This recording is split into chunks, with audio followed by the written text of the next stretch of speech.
So guys, मैं ये बात बहुत अच्छे से जानती हूँ कि अगर आप लोग मुझे फॉलो करते हो तो आपको ये चीज तो पता चल गई होगी कि अगर एग्जाम्स को क्लियर करना है या फिर ऑल इंडिया रैंक लानी है तो लेक्चर्स तो देखने ही है, बट साइड बाय साइड हमें स्कैनर्स भी सॉल्व करने होंगे, पास्ट पेपर्स भी करना होगा, राइटिंग प्रैक्टिस भी करनी होगी, मॉड्यूल भी करना होगा, टेस्ट भी देना होगा। बट मुझे ये भी पता है कि आपके माइंड में ये सारे क्वेश्चंस चलते होंगे कि ये सब कुछ करना कैसे है और किस प्रपोर्शन में करना है, क्योंकि ये आपको कोई नहीं बता पा रहा है। और यही मैं आपको आज के वीडियो में बताने वाली हूँ। मेरा ये एग्जाम्पल ना बहुत ध्यान से सुनना। देखो, अगर समझो आप लोग सब्जी कुछ बना रहे हो तो सब्जी में सब मसाले जाते हैं, आपको पता है, नमक जाता है, लाल मिर्च जाती है, जीरा पाउडर जाता है, अदरक जाता है, ये सारी चीजें जाती है, आपको पता है।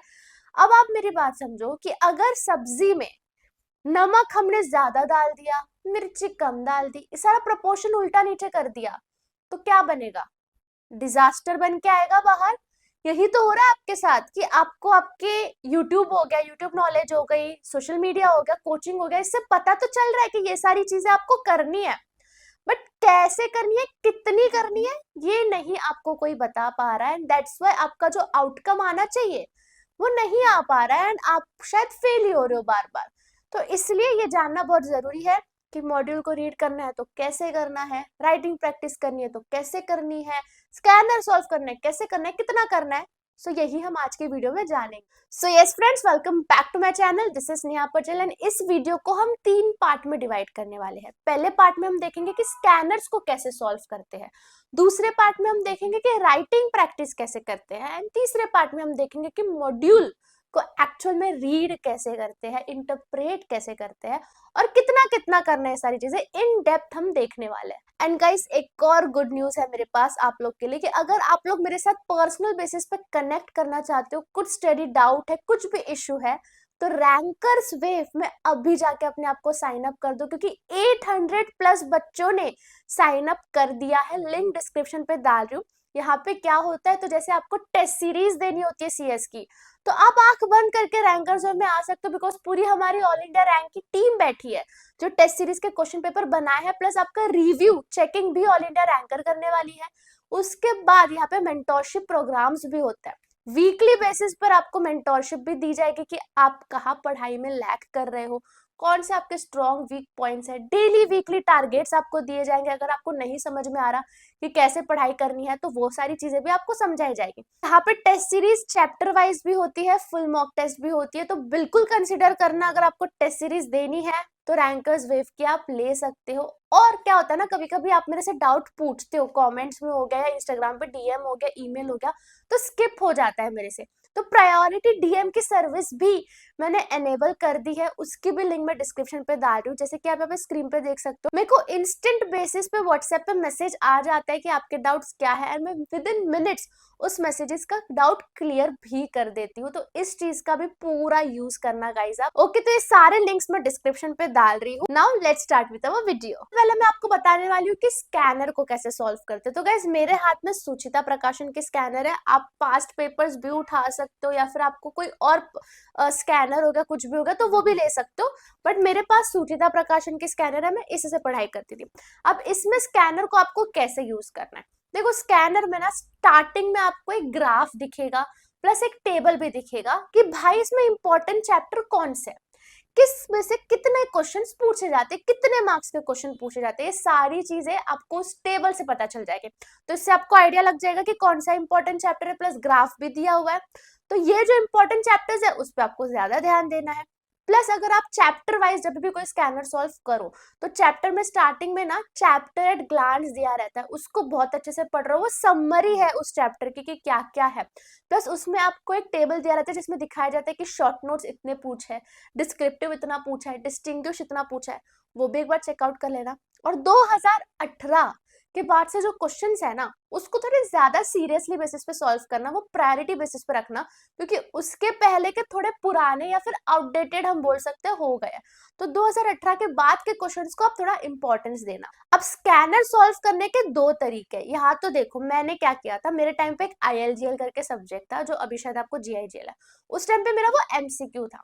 मुझे वो सब्जेक्ट बिल्कुल भी नहीं अच्छा लगता था, तो मैंने लास्ट 2 मंथ तक वो सब्जेक्ट को टच ही नहीं करा था, बट एनी हाउ मुझे करना तो था। तो मैंने स्कैनर का हेल्प लिया था कि मैंने उसका सिर्फ स्कैनर सॉल्व करा एंड मेरे को ऑटोमेटिकली सब्जेक्ट में इंटरेस्ट आ गया। फिर मैंने उसका बाद में मॉड्यूल भी करा, फिर मैंने थोड़ी राइटिंग मतलब वो सॉल्व भी करे MCQs and all, and ultimately मेरे को एग्जाम में जाके उसमें एग्जामेशन आ गया था। तो इस तरीके से आप यूज कर सकते हो कि जो आपको सब्जेक्ट्स अच्छे नहीं लगते उसका आप स्कैनर से शुरू करो।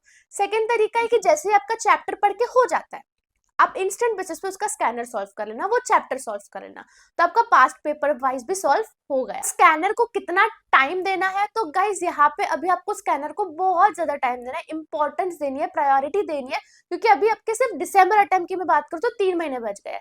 एंड में जाते जाते जैसे आप पहुंच तो ना एग्जाम तक, तो स्कैनर, राइटिंग प्रैक्टिस, ये सारी चीजें ज्यादा होनी चाहिए, लेक्चर्स देखना कम होना चाहिए। Now coming to our second part, that is writing practice. Now guys, writing practice मुझे बहुत पसंद है क्योंकि मुझे पता है राइटिंग प्रैक्टिस के इंपॉर्टेंस क्या है।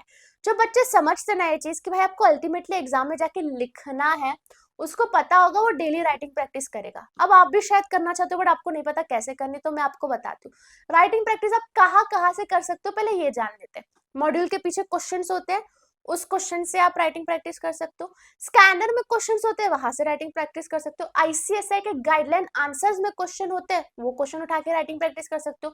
सीए और सीएमए में भी कॉमन सब्जेक्ट्स है, जैसे कंपनी लॉ हो गया, ये सब, उसमें भी आप राइटिंग प्रैक्टिस कर सकते हो। तो क्वेश्चंस तो काफी सारे हैं, और जो आप रैंकर्स वेब से अगर इनकेस टेस्ट एनरोल करते हो तो टेस्ट के भी क्वेश्चंस है, उससे भी तो आपका राइटिंग प्रैक्टिस हो जाएगा।